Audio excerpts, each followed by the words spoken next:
Have you ever wondered why some people live well into their 90s or even beyond, enjoying life with good health and a strong sense of purpose? What's their secret? Is there something they're doing differently, or maybe something they've stopped doing, that allows them to age gracefully and happily? In today's video, we're going to dive deep into the habits and choices that those who live past 90 often make around the age of 70. Some of these habits might surprise you, and some might make you think about your own life and the small choices you make every day. These aren't just random tips, they're insights gathered from real people who have thrived in their later years, living with peace, purpose, and joy.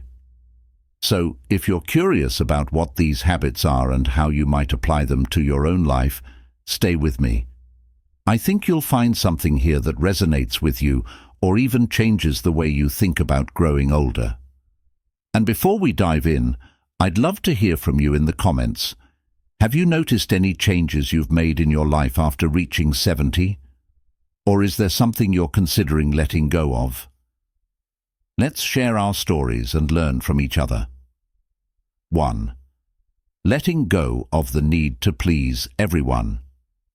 One of the biggest shifts that many people who live long, fulfilling lives make around the age of 70 is learning to let go of the urge to please everyone. After spending so much of their lives focused on keeping others happy, whether it's family, friends, or colleagues, they start to realize that peace comes from within, not from the approval of others. Take, for example, Sarah, a woman who reached her 70s with a life full of family responsibilities. For years, Sarah tried to be there for everyone, her children, her grandchildren, even distant relatives. She would drop everything just to make sure everyone was taken care of, often sacrificing her own needs. But one day, she had a moment of clarity. Her health wasn't what it used to be, and she was feeling stretched too thin. She realized that she needed to put herself first, not out of selfishness, but out of a genuine desire to enjoy her life and feel fulfilled. So, Sarah slowly began to set boundaries, letting her family know she needed time for herself. At first, it felt strange to her, but as she adjusted, she found herself feeling lighter, more peaceful, and even healthier. She had time to read, garden, and spend quiet afternoons with her husband. In her words, "I finally learned that I deserve happiness too." This change didn't just extend her life. It gave her a sense of peace that she hadn't felt in decades, letting go of stress over small things. Another common shift for those who live long and fulfilling lives is learning not to let small things get to them. They realize that life is too short to worry about every minor inconvenience or every little thing that goes wrong.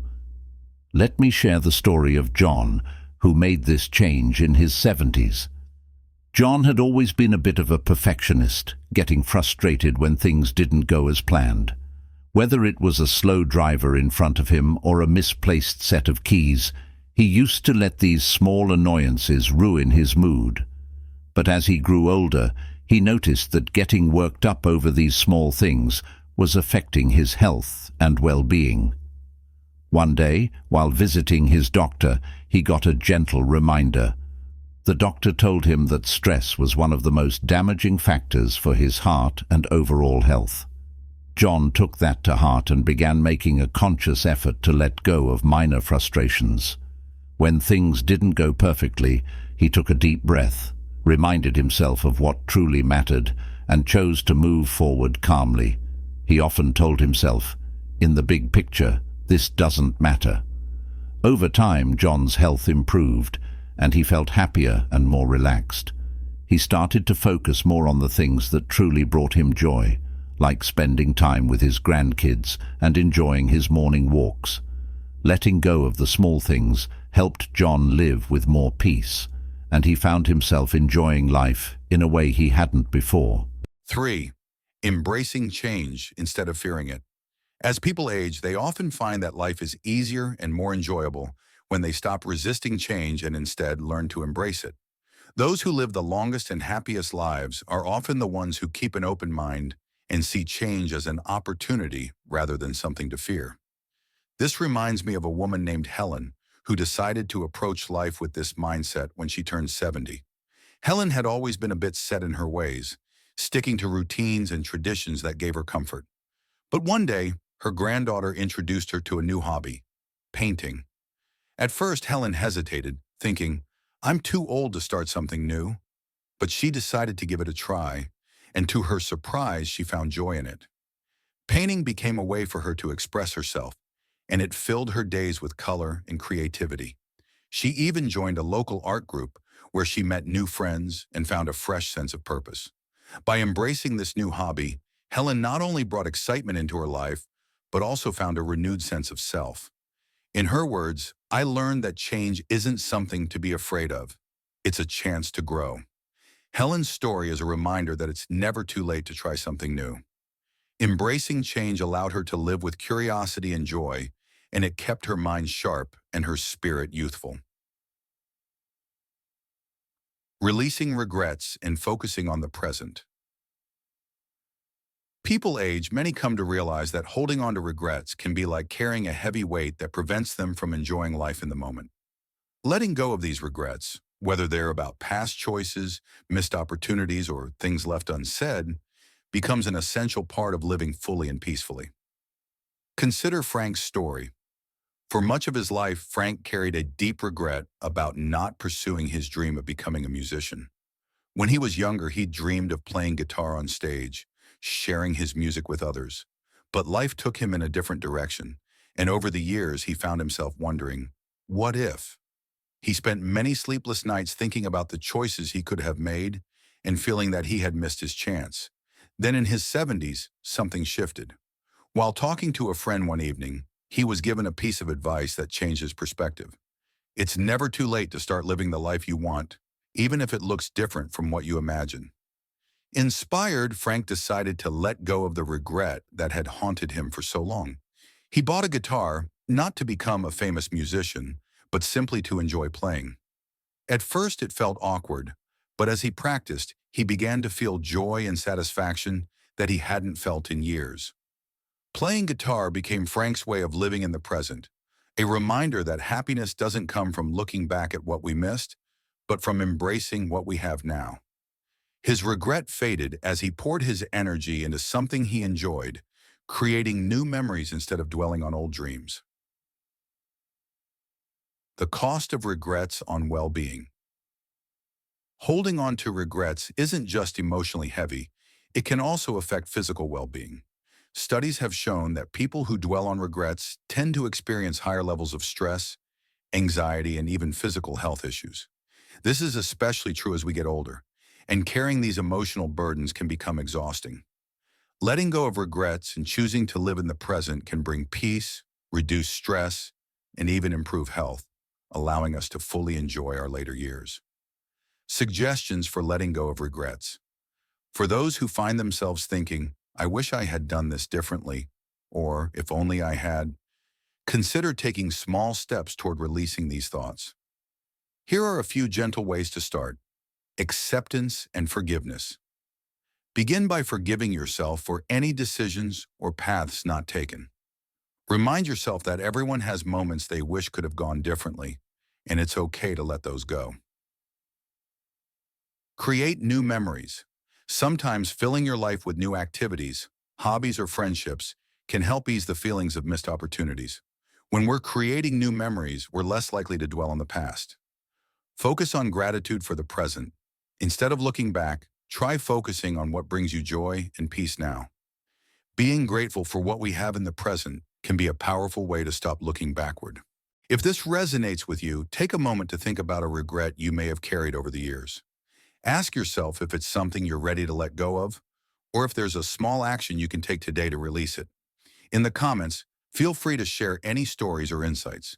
Sometimes sharing with others can be a powerful way to begin the process of letting go.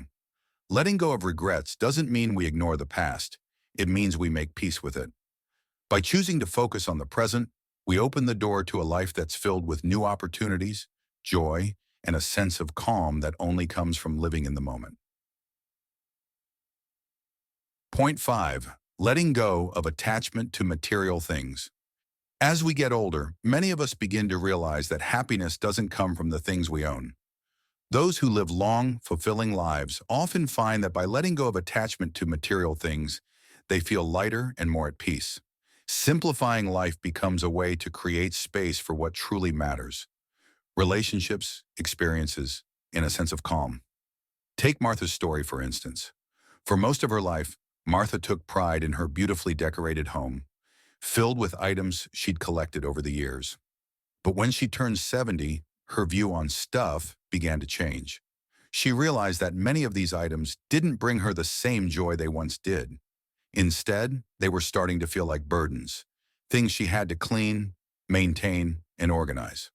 Her home began to feel cluttered, and she felt like she was constantly managing all her possessions. Martha decided to make a change. She started by looking around her home and asking herself, does this item bring me joy, or is it simply taking up space? Slowly, she began donating or giving away items to family, friends, and charities. As she let go of each item, she felt a weight lift from her shoulders. Her home became less cluttered, but it also started to feel warmer, more peaceful, and more like a place where she could truly relax. For Martha, this process wasn't just about getting rid of things. It was about shifting her focus. With fewer possessions, she found herself spending more time doing the things that really mattered to her, like reading, gardening, and spending time with her grandchildren. She often said, the less I own, the more I feel at peace. Letting go of material things allowed Martha to embrace simplicity and fill her life with experiences and connections rather than objects. This journey to let go of possessions and embrace simplicity is one that many people find rewarding as they grow older. It doesn't have to happen all at once either. Some people choose to start small, perhaps by cleaning out a closet or a drawer, or by gifting meaningful items to loved ones who will cherish them. Additional reflection for the audience. If this idea resonates with you, consider taking a small step towards simplifying your space. Think about one item in your home that you no longer need or that no longer brings you joy. Ask yourself if it's something you can let go of. If you feel comfortable, share in the comments. What's one thing you'd be willing to let go of, and why? By focusing less on material things and more on experiences, we create a life that's not only simpler, but also richer in memories, relationships, and peace.